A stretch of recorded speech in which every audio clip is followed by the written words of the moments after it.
بسم الله الرحمن الرحيم. السلام عليكم ورحمة الله وبركاته. الحمد لله وكفى، والصلاة والسلام على عباده الذين اصطفى، أما بعد.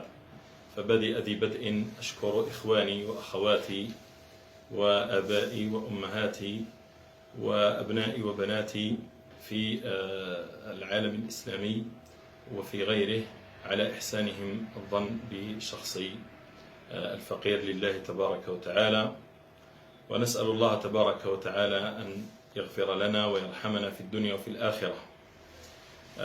ثم أردت توضيح بعض الأمور في عجالة.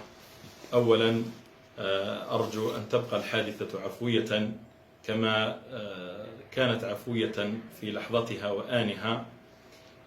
ديننا أمرنا بالرفق واللطف بالحيوانات وبغيرها من المخلوقات، وقد قال النبي صلى الله عليه وسلم في هذه المخلوقات الرقيقة الطيبة الجميلة: إنهن من الطوافين عليكم والطوافات. كانوا يطوفوا في المسجد تاع النبي صلى الله عليه وسلم، كان يحسن لهم الصحابة. هذا من سنة نبينا صلى الله عليه وسلم.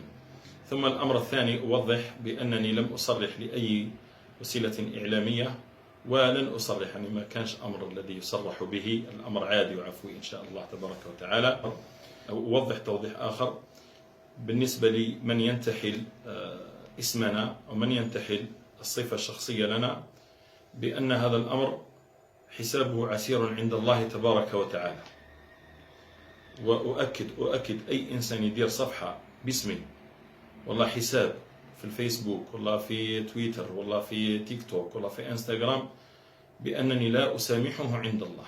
والله العظيم لا أسامحه عند الله، لأنه على بالكم انتحال الشخصية راه حرام عند ربي تبارك وتعالى، وممنوع في القانون الجزائري وفي كل قوانين الدولية، وأيضا حتى في القانون لا نسامحه.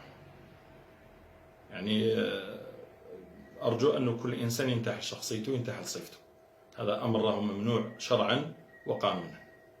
وربي يدوم المحبة بيناتنا إن شاء الله، وربي يحفظكم من كل سوء ومكروه، وربي يوفقنا لكل خير يحبه ويرضاه.